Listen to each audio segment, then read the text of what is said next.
नमस्कार दोस्तों, आर के फिजिकल एजुकेशन क्लासेस के यूट्यूब चैनल पर आप सभी का हार्दिक स्वागत। दोस्तों, जो प्रतिदिन का प्रक्रम के हिसाब से आज जो अपनी यहाँ पे सीरीज रहेगी वो सीरीज नंबर 41 रहेगी।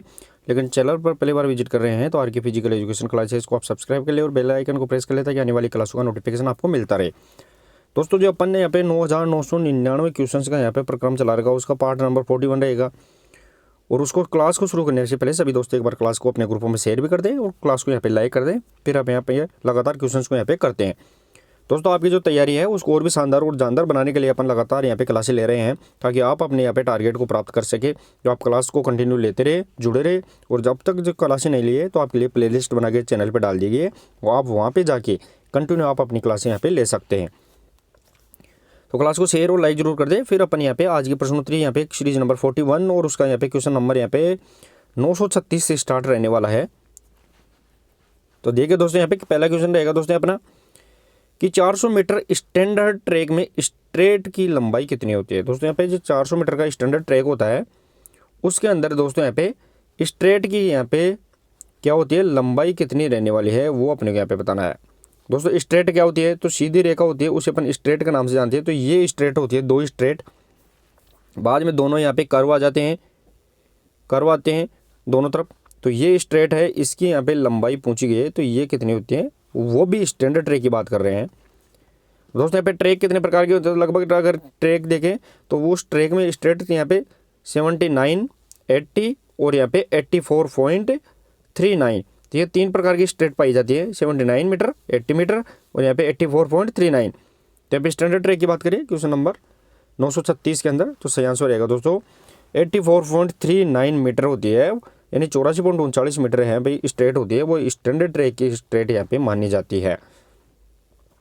फैक्ट दिया गया दोस्तों, यहाँ पे फैक्ट क्या दिया गया है, तो फैक्ट दिया गया दोस्तों यहाँ पे स्टैंडर्ड ट्रैक में 8 लेन होती है। दोस्तों, लेन की संख्या कितनी होती है, 8 होती है, और प्रत्येक लेन की जो चौड़ाई है वो 1.22 मीटर यहाँ पे रहती है। तो यहाँ पे स्टैंडर्ड ट्रैक होता है दोस्तों, ये स्ट्रेट होगी 84.39 की, ये कर्व हो गए दोनों, और इसमें है दोस्तों यहाँ पे जो लाइन होती है, उन लाइनों की बात करें दोस्तों अपन, तो वो यहाँ पे ध्यान रखना है दोस्तों, यहाँ पे इनकी चौड़ाई वो 1.22 मीटर रहेगी, यानी अगर देखा जाए तो 1.20 से 1.25 मीटर तक रहती है, लेकिन अच्छी सी बात अगर स्टैंडर्ड की बात करें तो 1.22 यहाँ पे रहने वाली है, और 8 लेन यहाँ पे संख्या के तौर पर ये रहती है। नेक्स्ट और आगे क्वेश्चन देखे दोस्तों, यहाँ पे क्वेश्चन नंबर 937 देखे दोस्तों। क्वेश्चन नंबर 937 रहेगा दोस्तों, महिला वर्ग में शॉर्ट पुट का वजन कितना होता है।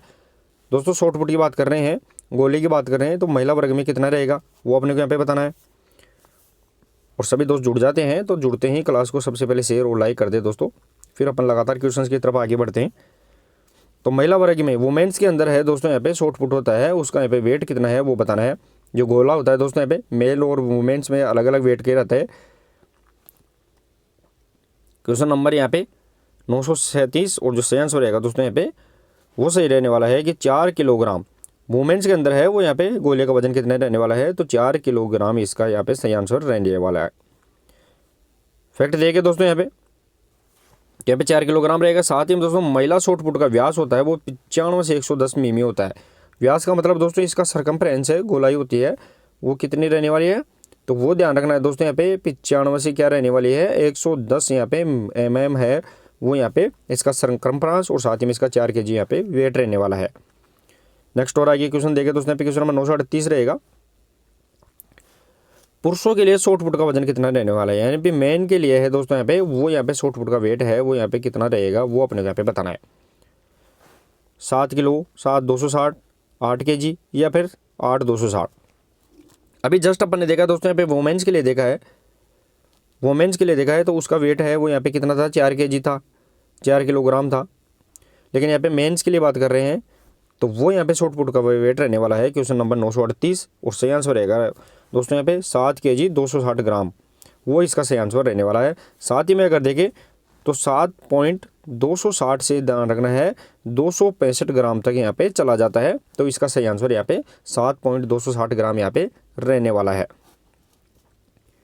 फैक्ट भी देखे दोस्तों, यहाँ पे फैक्ट क्या दिए गए हैं, तो फैक्ट देखे दोस्तों यहाँ पे कि शॉर्ट पुट पुरुष का व्यास 110 से 130 mm, महिला की बात कर रहे थे तो वो 95 से 110 था दोस्तों यहाँ पे mm। लेकिन यहाँ पे पुरुष की बात करें तो वो 110 से 130 mm, और साथ ही में दोस्तों शॉर्ट पुट का सेक्टर की बात करें, गोला जो फेंकते हैं उसको 2.135 मीटर 2.135 मीटर है जो इसका क्या रहता है, व्यास रहता है। जो थ्रोइंग सर्किल होता है उसका व्यास यहाँ पे कितना रहेगा दोस्तों यहाँ पे, तो 2.135 मीटर यहाँ पे रहने वाला है। हैमर थ्रो का वजन महिला और पुरुष वर्ग में शॉर्ट पुट के समान ही होता है। जो हैमर थ्रो होता है दोस्तों यहाँ पे तार गोला फेंक के नाम से जानते हैं, तो वो यहाँ पर महिला वर्ग हो चाहे पुरुष वर्ग हो दोनों में है, शॉर्ट पुट गोला फेंक के बराबर ही इनका वजन यहाँ पे रहने वाला है। नेक्स्ट और आगे देखे दोस्तों यहाँ पे क्वेश्चन नंबर 939 देखे दोस्तों, पेरी ओब्राइन तकनीक का संबंध किस खेल से है। दोस्तों बहुत बार अपन ने देखा है पेरी ओब्राइन टेक्निक, इसका संबंध किससे है वो अपने यहाँ पे बताना है। क्वेश्चन नंबर यहाँ पे 939 के अंदर बताना है दोस्तों यहाँ पे पेरी ओब्राइन टेक्निक है क्वेश्चन नंबर 939, और सही आंसर रहेगा दोस्तों गोला फेंक, शॉर्ट पुट से रिलेटेड यहाँ पे टेक्निक रहेगी। पेरी ओब्राइन हो गई, डिस्को पट हो गई, ये किससे रिलेटेड है दोस्तों यहाँ पे, शॉर्ट पुट से रिलेटेड यहाँ पे टेक्निक रहने वाली है। फैक्ट देखे दोस्तों यहाँ पे, तो दोस्तों यहाँ पे फैक्ट है कि 1952 का जो हेलेंसिंकी ओलंपिक था उसके अंदर है कौन सी टेक्निक, पेरी ओब्राइन टेक्निक है। पेरी ओब्राइन टेक्निक है वो ये सबसे पहले कब आई थी, तो 1952 के हेलेंसिंकी ओलंपिक के अंदर यहाँ पे देखी गई थी। तो वेरी इंपॉर्टेंट यहाँ पे फैक्ट रहने वाला है।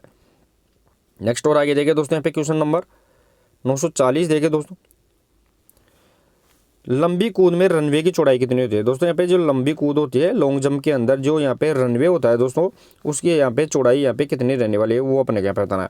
रनवे क्या होता है दोस्तों, तो ये रनवे होता है और साथ ही में दोस्तों ये होता है उसका यहाँ पे लैंडिंग एरिया होता है। तो इस रनवे की बात कर रहे हैं, ये अपना यहाँ पे टेक ऑफ जोन होता है। तो ये रनवे की है वो यहाँ पे चौड़ाई पूछी गई है वो अपने को यहाँ पे बताना है। क्वेश्चन नंबर यहाँ पे 940 के अंदर बताना है दोस्तों यहाँ पे, और सही आंसर रहेगा दोस्तों ये 1.22 मीटर जितनी यहाँ पे अपन ट्रैक के अंदर यहाँ पे ट्रैक होता है, ट्रैक में जो लेन की चौड़ाई होती है उसी लेन की चौड़ाई के बराबर क्या होता है रनवे का यहाँ पे, लॉन्ग जंप के अंदर रनवे की क्या होती है चौड़ाई होती है। तो यहाँ पे लगभग मीटर में देखे तो 1.22 मीटर, और फिट में देखे तो यहाँ पे 4 फीट के लगभग यहाँ पे आती है, ये अपने को यहाँ पे ध्यान रखना है। नेक्स्ट और आगे क्वेश्चन नंबर 941 देखे दोस्तों, 941 रहेगा दोस्तों यहाँ पे कि लंबी कूद में रनवे की लंबाई कितनी होती है। अब यहाँ पे लंबाई पूछी गई है लॉन्ग जंप के अंदर, वो अपने को यहाँ पे बताना है, लेंथ पूछी गई है। अब देखिए दोस्तों अभी जस्ट अपन ने देखा कि इस रनवे की चौड़ाई, तो चौड़ाई तो अपन ने देख ली तो दोस्तों, तो वो चौड़ाई कितनी थी लगभग, तो वो यहाँ पे 1.22 मीटर थी। अब यहाँ पे इसकी लंबाई पूछी गई है रनवे की, वो अपने को यहाँ पे बताना है 30, 35, 40 या फिर 45 मीटर। क्वेश्चन नंबर 941 के अंदर आपको बताना है दोस्तों, और सही आंसर रहेगा दोस्तों लॉन्ग जंप के अंदर है वो रनवे की यहाँ पे लेंथ है, यहाँ पे लंबाई है वो यहाँ पे 40 मीटर रहेगी, और चौड़ाई अपन ने देखा है दोस्तों यहाँ पे 1.22 मीटर रहने वाली है। ये अपने को दोनों फैक्ट यहाँ पे याद रखने हैं। नेक्स्ट और आगे क्वेश्चन देखे दोस्तों यहाँ पे क्वेश्चन नंबर 941 रहने वाला है। क्लास को शेयर भी करते रहे सभी दोस्त। 941 सॉरी दोस्तों 942 देखिए, लंबी कूद में टेक ऑफ बोर्ड की चौड़ाई कितनी होती है। दोस्तों यहाँ पे लॉन्ग जंप की अपन बात कर रहे हैं तो उसमें जो टेक ऑफ बोर्ड होता है उस टेक ऑफ बोर्ड की चौड़ाई पूछी गई दोस्तों, आपको ध्यान रखना है चौड़ाई अपने को यहाँ पे बताना है। अब देखिए दोस्तों यहाँ पे मैंने बताया था ये रनवे होता है, ये यहाँ पे लैंडिंग जोन होता है, साथ ही में दोस्तों यहाँ पे ये क्या होता है, तो ये टेक ऑफ जोन होता है, और टेक ऑफ जोन पे है तो यहाँ पे टेक ऑफ बोर्ड लगा रहता है, इसकी चौड़ाई पूछी गई है कि यहाँ पे कितनी होती है।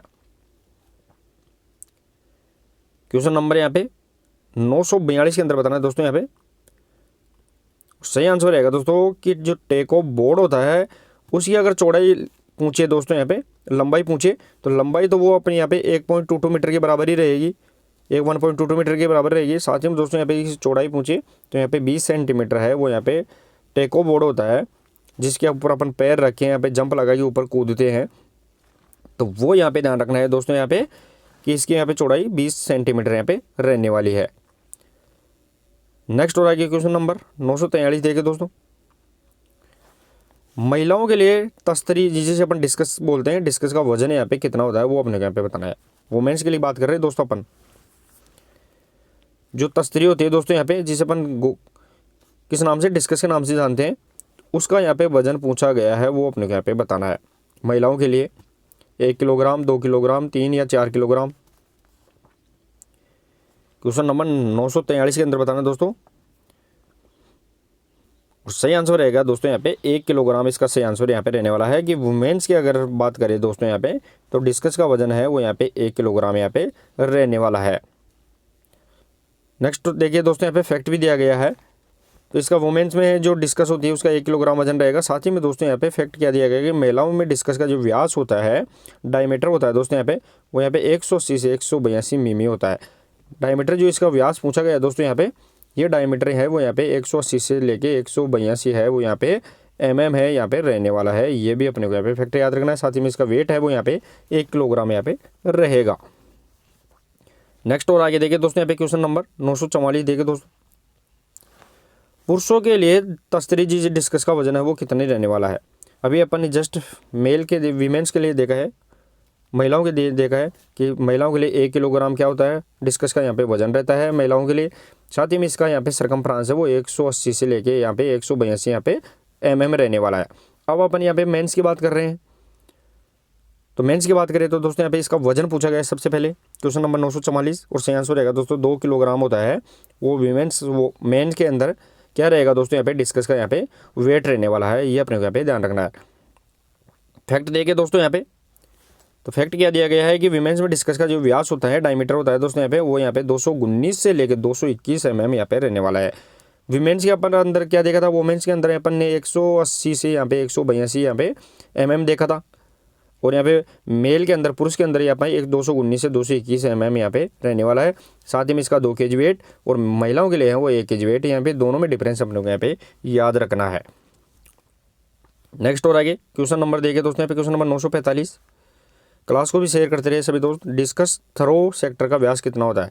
डिस्कस थरो सेक्टर की बात कर रहे हैं दोस्तों अपन, यानी जो तस्तरी होती है उस सेक्टर को फेंकने का जो गोला होता है उसका यहाँ पे व्यास कितना रहता है वो अपने यहाँ पे बताना है। ये अपने को यहाँ पे बताना है, ये है इसका व्यास यहाँ पे कितना रहने वाला है।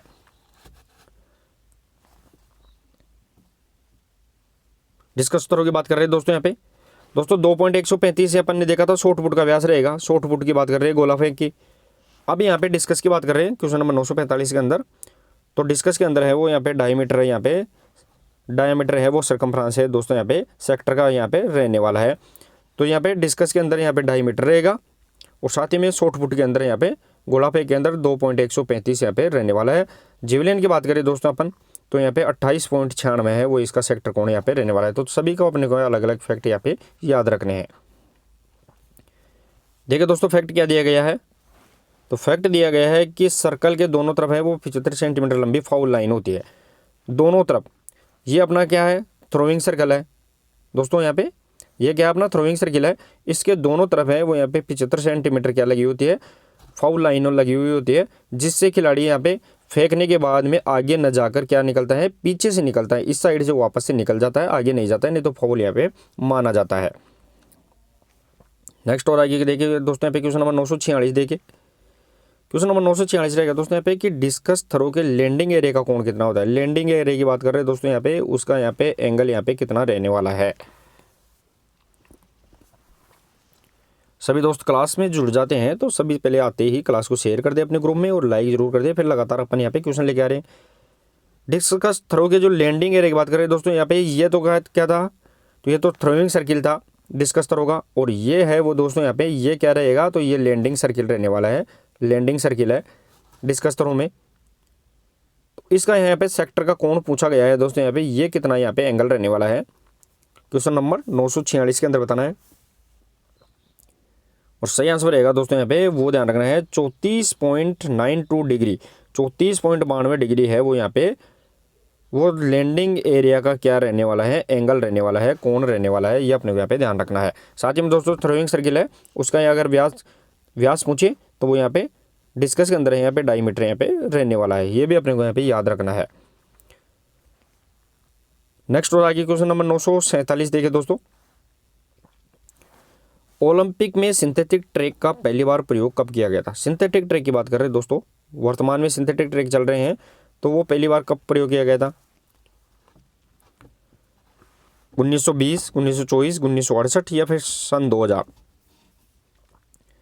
दोस्तों ओलंपिक के अंदर जो सिंथेटिक ट्रैक की बात कर रहे हैं वो पहली बार कब प्रयोग किया गया था, 947 के अंदर बताना है दोस्तों यहाँ पे। क्वेश्चन नंबर यहाँ पे 947 रहेगा दोस्तों। और जो सही आंसर रहेगा दोस्तों यहाँ पे वो ध्यान रखना है, 1968 का जो मेक्सिको सिटी ओलंपिक था उसमें पहली बार है वो सिंथेटिक ट्रैक यानी कृत्रिम ट्रैक की बात कर रहे हैं, कृत्रिम ग्रास का ट्रैक है वो यहाँ पे बनाया गया था। बाकी ट्रैक यहाँ पे मड रहने वाले मिट्टी से संबंधित रहते हैं। बाकी कृत्रिम ट्रैक है वो यहाँ पे सिंथेटिक ट्रैक है वो यहाँ पे पहली बार है वो दोस्तों यहाँ पे 1968 मेक्सिको सिटी ओलंपिक के अंदर बनाया गया था। फैक्ट भी देखे दोस्तों आप, 400 मीटर दौड़ पहली बार वह 1924 के पेरिस के ओलंपिक में हुई थी। सबसे पहले 400 मीटर दौड़ को पहली बार कब हुआ था तो 1924 का पेरिस ओलंपिक हुआ था, लेकिन सिंथेटिक ट्रैक है वो 1968 मेक्सिको सिटी ओलंपिक के अंदर है दोस्तों यहाँ पे बनाया गया था। नेक्स्ट और आगे क्वेश्चन नंबर 948 देखिए दोस्तों, amateur athletic federation of India की गठन कब किया गया था दोस्तों, जिसे अपन AAFI के नाम से जानते हैं दोस्तों, इसे अपन AAFI के नाम से जानते हैं, amateur athletics federation of India. इसका यहाँ पे गठन है वो कब किया गया था वो अपने को यहाँ पे बताना है, 1948, 52, 46 या फिर 68।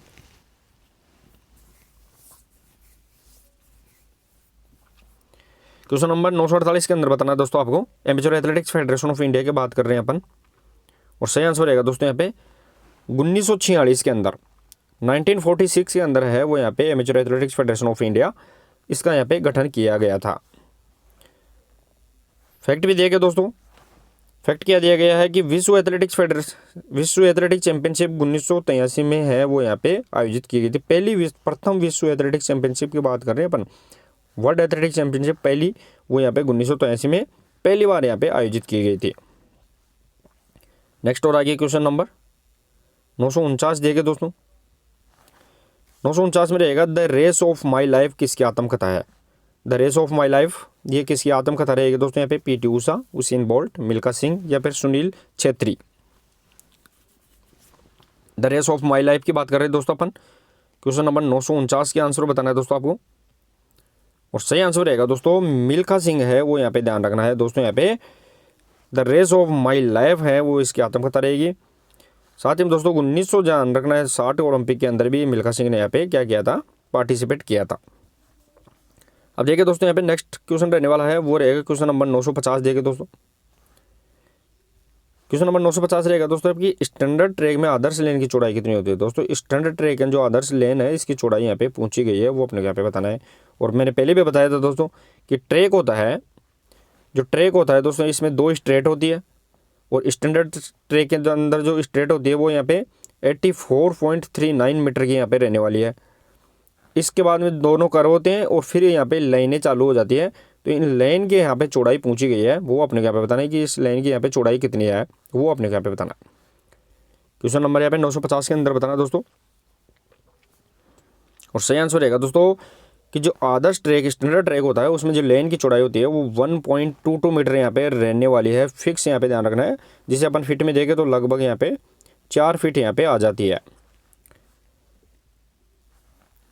नेक्स्ट और आगे क्वेश्चन नंबर 951 देखे दोस्तों, यहाँ पे क्वेश्चन नंबर 951 रहने वाला है कि ऊंची कूद की तकनीक कौन सी है दोस्तों। यहाँ पे हाई जंप टेक्निक पूछी गई है वो अपने यहाँ पे बताना है, stand roll, straddle, Fosbury flop या उपरोक्त सभी। दोस्तों यहाँ पे stand roll, western roll, scissor, straddle और फोर्सरी फ्लॉप ये किसकी होती है दोस्तों। यहाँ पे क्वेश्चन नंबर 91 951 के अंदर बताना है दोस्तों यहाँ पे। और सही आंसर रहेगा दोस्तों उपरोक्त सभी इसका सही आंसर रहेगा। ये है वो यहाँ पे हाई जंपी टेक्निक, ईस्टर्न रोल हो गया, वेस्टर्न रोल भी आता है दोस्तों यहाँ पे साथ में, western role, straddle, Fosbury flop और सीजर ये क्या होती है दोस्तों। तो ये टोटल है दोस्तों यहाँ पे हाई जंप टेक्निक यहाँ पे रहने वाली है, कूदने की यहाँ पे टेक्निक रहेगी। Fosbury flop technique 1968 Mexico City Olympic के अंदर यहाँ पे पहली बार बनी थी, ये भी अपने को यहाँ पे याद रखना है। अब देखिए दोस्तों यहाँ पे फैक्ट भी दिया गया है। फैक्ट क्या दिया गया कि फोर्सरी फ्लॉप तकनीक है वो 1968 के जो मेक्सिको सिटी ओलंपिक था उसके अंदर यहाँ पे पहली बार यहाँ पे लोकप्रिय हुई थी। और जो गोला फेंक की टेक्निक थी दोस्तों यहाँ पे गोला फेंक की टेक्निक जिसे अपन पेरी ओबराइन टेक्निक नाम से जाना था वो 1952 के हेलेंसिंकी के ओलंपिक के अंदर यहाँ पे पहली बार यहाँ पे फेमस हुई थी, ये भी अपने को यहाँ पे याद रखना है। नेक्स्ट और आगे क्वेश्चन नंबर 952, इनसाइड ट्रैक किसकी जीवनी है दोस्तों। यहाँ पे इनसाइड ट्रैक है वो किसकी यहाँ पे बायोग्राफी है वो अपने को यहाँ पे बताना है, Milkha Singh, PT Usha, Usain bolt या फिर कार्ल लेविस। इनसाइड ट्रैक की बात कर रहे हैं दोस्तों अपन, क्वेश्चन नंबर 952।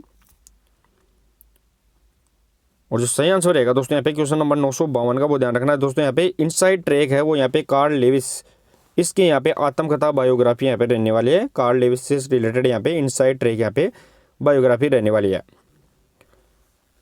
नेक्स्ट और आगे क्वेश्चन नंबर 953 देखिए दोस्तों, क्लास को शेयर भी करते रहे ज़्यादा से ज़्यादा। प्लेटो किस गतिविधि में विजेता रहा था?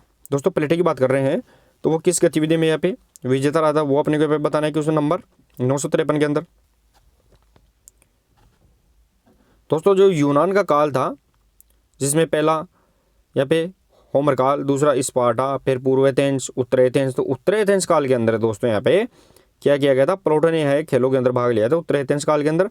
और वो कौन से यहाँ पे गतिविधि में विजेता रहा था दोस्तों? यहाँ पे विभासिस, टोक्सोटोज, पेनक्रेसन या तैराकी। क्वेश्चन नंबर 953 के अंदर बताना है दोस्तों यहाँ पे। और सही आंसर रहेगा दोस्तों यहाँ पे पेनक्रेसन खेल के अंदर। और पेनक्रेसन के अंदर दो खेल शामिल होते हैं, एक यहाँ पे कुश्ती होता है दोस्तों यहाँ पे, और दोस्तों यहाँ पे मुक्केबाजी। तो यहाँ पे प्लेटो है वो यहाँ पे कुश्ती से रिलेटेड था, जो पेनक्रेसन खेलों के अंदर यहाँ पे शामिल था। नेक्स्ट और आगे देखिए दोस्तों यहाँ पे फैक्ट क्या दिया गया है। तो पेनक्रेसन कुश्ती और मुक्केबाजी का मिश्रित खेल था। तो प्लेटो कुश्ती से रिलेटेड था, और पेनक्रेसन खेल किसको बोलते हैं? कुश्ती और मुक्केबाजी मिश्रित खेल को बोला जाता है। नेक्स्ट और आगे क्वेश्चन नंबर यहाँ पे 954 देखिए दोस्तों यहाँ पे, ई फोर्स किस काल से संबंधित है? ई फोर्स की अपन बात कर रहे हैं दोस्तों यहाँ पे। ई फोर्स किस काल से संबंधित है? रोम, स्वीडन, स्पार्टा या इटली?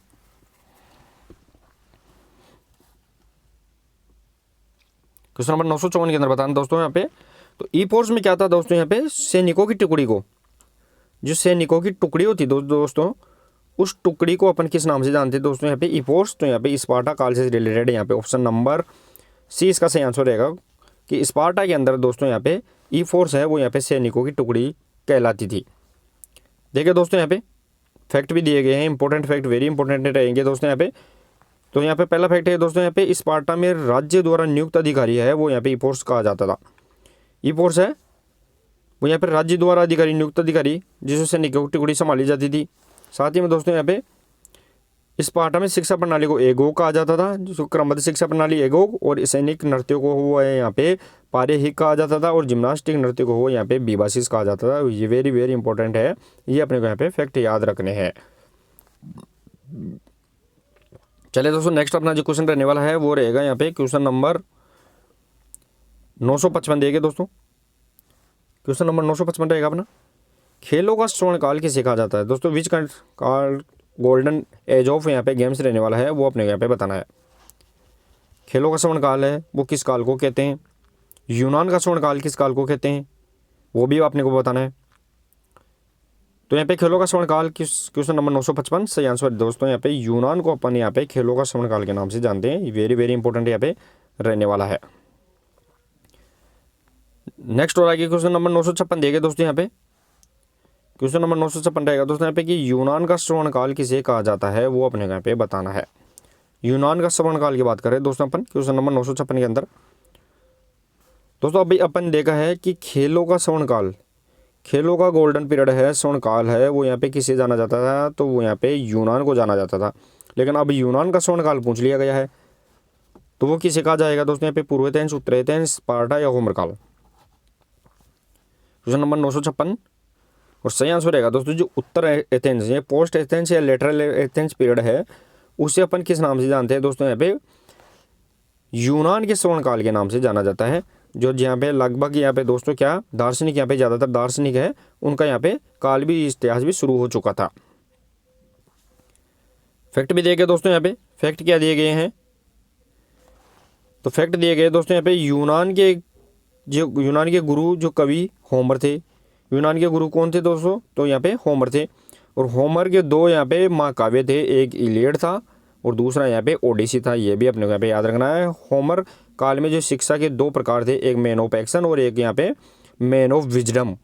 मैन ऑफ एक्शन और मैन ऑफ विजडम है, ये इसके दो प्रकार के शिक्षा के प्रकार यहाँ पे, तो ये भी अपने को यहाँ पे याद रखना है। नेक्स्ट और आगे देखिए दोस्तों यहाँ पे क्वेश्चन रहने वाला है वो क्वेश्चन नंबर 957 देखिए दोस्तों। प्लेटो ने कुश्ती में किस खेल महोत्सव में भाग लिया था? कौन सा खेल था जिसमें प्लेटो ने क्या किया था? कुश्ती में भाग लिया था, वो अपने यहाँ पे बताना है। ओलंपिक, पाइथियन, नीमेन या इस्थमेन? क्वेश्चन नंबर 957 के अंदर बताना दोस्तों आपको। दोस्तों प्राचीन ओलंपिक के अंदर क्या था, प्लेटो ने क्या कुश्ती के अंदर भाग लिया था। और 957 का जो सही आंसर रहने वाला है दोस्तों यहाँ पे इस्टमेन खेलों के अंदर है, वो यहाँ पे प्लेटो ने कुश्ती के अंदर क्या किया था दोस्तों, यहाँ पे भाग लिया था। फैक्ट देखिए दोस्तों, यहाँ पे फैक्ट क्या रहने वाले कि एथेंस में 3 जिम्नेजियम थे, एकेडमिक, लाइसियम और साइना सार्गस। एथेंस के अंदर 3 प्रकार के जिम्नेजियम की व्यवस्था थी, एकेडमिक, साइना सार्गस और लाइसियम। 4 प्रमुख खेल महोत्सव थे जिसे अपन पेन हेलेनिक खेल, एथेंस के नाम में जो 4 प्रमुख खेल थे उसे अपन पेन हेलेनिक खेलों के नाम से जानते थे। ये भी अपने को यहाँ पे याद रखना है। तो एथेंस के अंदर अपने को क्या क्या ध्यान रखना है दोस्तों, यहाँ पे 3 प्रकार की जिम्नेजियम व्यवस्था, एकेडमिक, लाइसियम और साइना सार्गस, और 4 खेल मिलाकर जिसे अपन ओलंपिक, पाइथियन, इस्टमेन और यहाँ पे नीमेन के नाम से जानते हैं दोस्तों। यहाँ पे इस्टमेन और नीमेन के नाम से जानते हैं, उन्हें अपन किस नाम से, पेन हेलेनिक खेलों के नाम से भी जाना जाता था। नेक्स्ट और आगे क्वेश्चन नंबर 958 देखिए दोस्तों। कुश्ती और मुक्केबाजी का मिश्रित खेल क्या कहलाता था दोस्तों। अपन ने अभी जस्ट बताया ही था मैंने थोड़ी देर पहले कि कुश्ती और मुक्केबाजी का जो मिश्रित खेल था उसे अपन किस नाम से जानते थे, प्लेटिनिस्टास, क्रिप्टिया, पेनक्रेसन या डिडासचिलियम। क्वेश्चन नंबर 958 के अंदर बताना दोस्तों आपको। और सही आंसर रहेगा दोस्तों कुश्ती और अगर मुक्केबाजी के अगर मिश्रित खेल की अगर अपन जब बात करें तो उसे अपन पेनक्रेसन के नाम से जानते थे। ये पेनक्रेसन है दोस्तों, यहाँ पे 2 खेलों का मिश्रित खेल था, एक कुश्ती और दूसरे मुक्केबाजी, दोनों को मिला देते थे। तो वो यहाँ पे जो यहाँ पे उत्तरेतेंस काल थे दोस्तों उसमें है उसे पेनक्रेसन के नाम से जाना जाता था। देखिए दोस्तों यहाँ पे फैक्ट भी दिया गया है। फैक्ट दिया गया है कि रोम में व्यायामशाला को कैंपस मार्शियस के कहा जाता था। रोम के अंदर जो व्यायामशाला जी उसे अपन कैंपस मार्शियस के नाम से जानते थे। और रोम में जो भिड़ंत खेलों को ग्लैडिएटोरियल कहा जाता था। जो कॉम्बैक्ट गेम थे उसे अपन ग्लैडिएटोरियल के नाम से जाना जाता था। दोनों को अपने को रोम से रिलेटेड फैक्ट भी अपने को यहाँ पे याद रखने हैं। नेक्स्ट और आगे देखिए दोस्तों, यहाँ पे क्वेश्चन रहने वाला है क्वेश्चन नंबर 959। क्वेश्चन नंबर 959 देखिए दोस्तों, सैनिक नृत्य को क्या कहा जाता था दोस्तों। सैनिक नृत्य थे प्राचीन यूनान के अंदर, उसे अपन किस नाम से जानते थे वो अपने को यहाँ पे बताना है। बीबासिस, पेनक्रेसन, पारीहिक या ईफोर्स। दोस्तों ईफोर्स है उत्तर राज्य के द्वारा नियुक्त अधिकारी था, राज्य के द्वारा नियुक्त अधिकारी। पारीहिक तो दोस्तों यहाँ पे, और साथ ही में जो पेनक्रेसन था वो कुश्ती और मुक्केबाजी का मिश्रित खेल था। बीबासिस है वो यहाँ पे जिम्नास्टिक नृत्य था दोस्तों यहाँ पे। तो साथ ही में दोस्तों यहाँ पे क्वेश्चन नंबर 959 और जो सही आंसर रहेगा दोस्तों यहाँ पे पारीहिक है वो यहाँ पे क्या थे दोस्तों, यहाँ पे सैनिक नृत्य को जाना जाता था। नेक्स्ट और आगे क्वेश्चन नंबर 960 देखिए दोस्तों, भारत में भाला फेंक दिवस कब मनाया जाता है दोस्तों। यहाँ पे भाला फेंक दिवस की बात कर रहे हैं, वो कब मनाया जाता है। क्वेश्चन नंबर यहाँ पे 960 के अंदर बताना है दोस्तों आपको। भाला फेंक दिवस की बात करें दोस्तों यहाँ पे वो कब मनाया जाता है, तो 2020 जो टोक्यो ओलंपिक था उसके अंदर यहाँ पे नीरज चोपड़ा ने किया गया था दोस्तों। यहाँ पे नीरज चोपड़ा ने है गोल्ड मेडल यहाँ पे लिया था दोस्तों। यहाँ पे 87.58 मीटर के साथ में यहाँ पे गोल्ड जीता था। उस समय है यहाँ पे भारत सरकार के द्वारा है वो यहाँ पे 7 अगस्त प्रतिवर्ष क्या किया जाता है, 7 अगस्त को यहाँ पे जेवलिन थ्रो डे के रूप में मनाया जाता है। ये अपने को यहाँ पे फैक्ट याद रखना है। नेक्स्ट और आगे क्वेश्चन नंबर 961 देंगे दोस्तों। 961 रहेगा दोस्तों यहाँ पे कि वैदिक सभ्यता का समय क्या था। वैदिक पीरियड की बात कर रहे हैं दोस्तों अपन, उसका यहाँ पे समय है वो क्या था वो अपने यहाँ पे बताना है दोस्तों। यहाँ पे 3250 से 2500, 2000 से 1000, 600 से 320 या 320 से 1000। क्वेश्चन नंबर 961 के अंदर बताना दोस्तों आपको। तो दोस्तों यहाँ पे 3250 से 2500 देखे तो वो सिंधु सभ्यता का काल था दोस्तों। यहाँ पे सिंधु सभ्यता का काल था।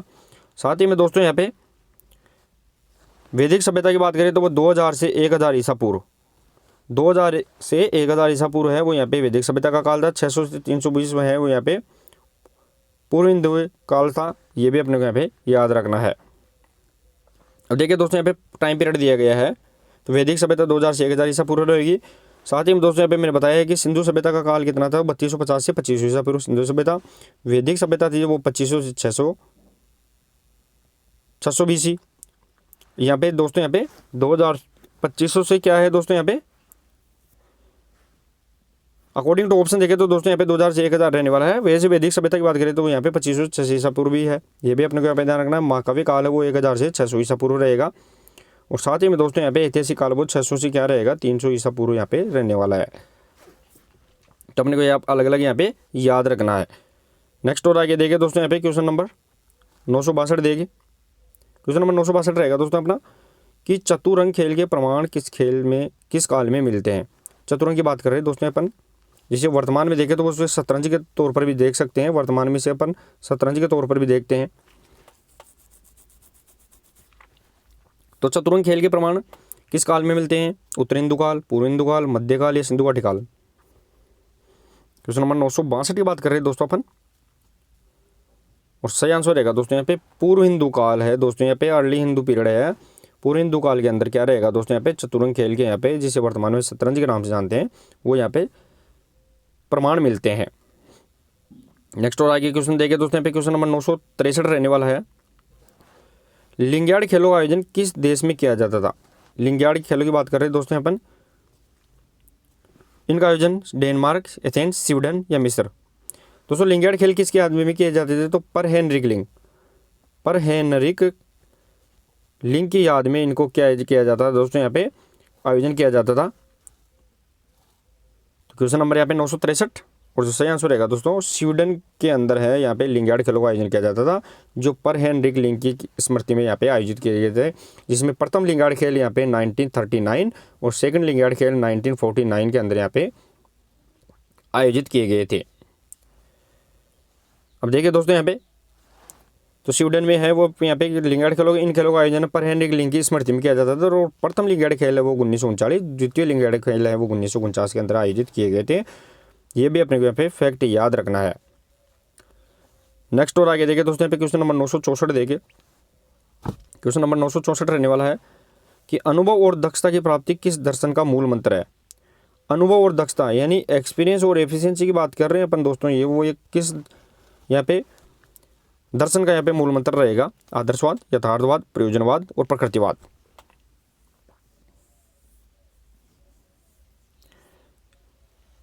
क्वेश्चन नंबर यहाँ पे 964 के अंदर बताना दोस्तों आपको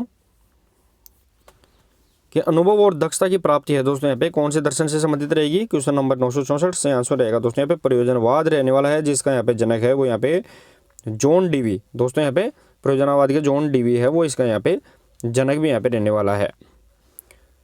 नेक्स्ट और आगे क्वेश्चन नंबर 965 देखिए दोस्तों। सत्यम शिवम सुंदरम किस दर्शन से संबंधित है? दोस्तों यहाँ पे सत्यम शिवम सुंदरम की विचारधारा है वो कौन सा दर्शन फिलोसफी से रिलेटेड यहाँ पे रहने वाली है वो अपने को यहाँ पे बताना है। प्रकृतिवाद जिसे अपन नेचुरलिज्म, यथार्थवाद रियलिज्म, आदर्शवाद आइडियलिज्म और यहाँ पे प्रयोजनवाद प्रैग्मेटिज्म।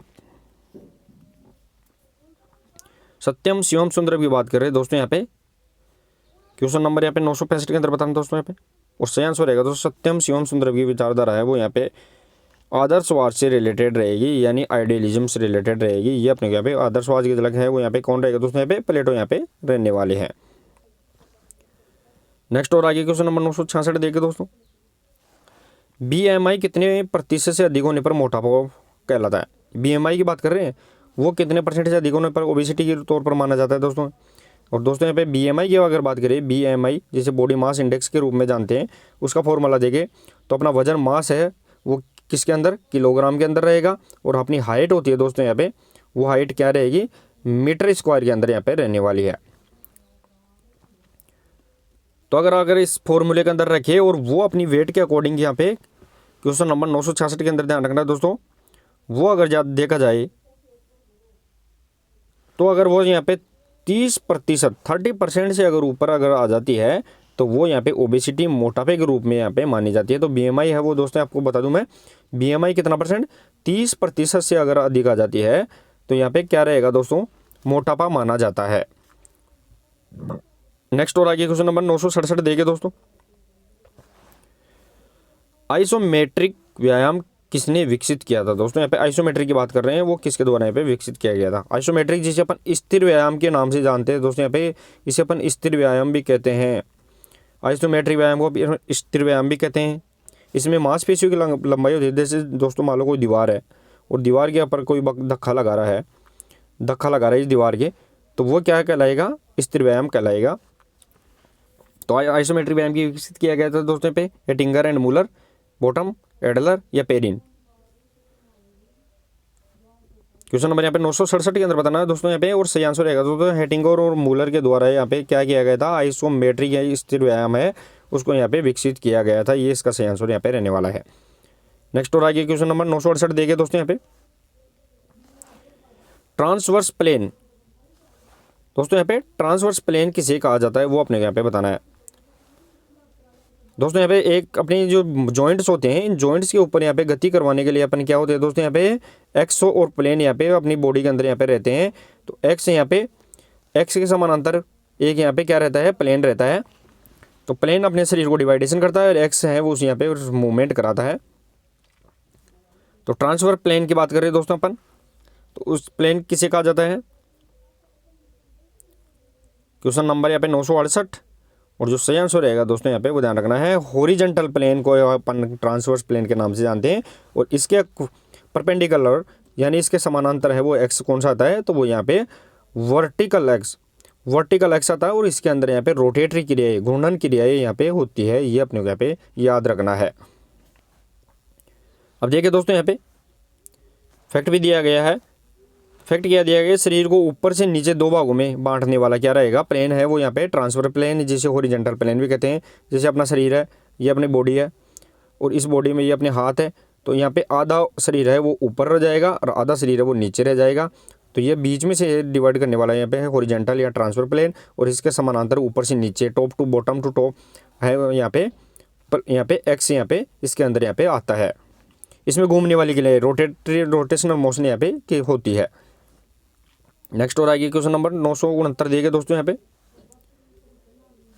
एंटीरियर पोस्टीरियर प्लेन किसे कहा जाता है। दोस्तों पे एंटीरियर पोस्टीरियर प्लेन की बात कर रहे हैं, वो किसे कहा जाता है, sagittal plane, horizontal plane, frontal plane या ट्रांसफर प्लेन। एंटीरियर पोस्टीरियर की बात कर रहे हैं दोस्तों यहाँ पे, एंटीरियर और पोस्टीरियर दो भागों के अंदर अगर शरीर को डिवाइड करते हैं तो वो एंटीरियर पोस्टीरियर प्लेन है। और एंटीरियर पोस्टीरियर प्लेन में अंदर शरीर को आधा पीछे और आधा आगे की तरफ डिवाइड करें तो वो यहाँ पे ध्यान रखना है दोस्तों, इसे अपन फ्रंटल प्लेन के नाम से जानते हैं। इसमें शरीर आधा आगे की तरफ और आधा पीछे की तरफ चला जाता है, और इसके समानांतर है वो यहाँ पे एक्स आता है, वो यहाँ पे सेजिटल एक्स आता है। ये भी अपने को यहाँ पे याद रखना है।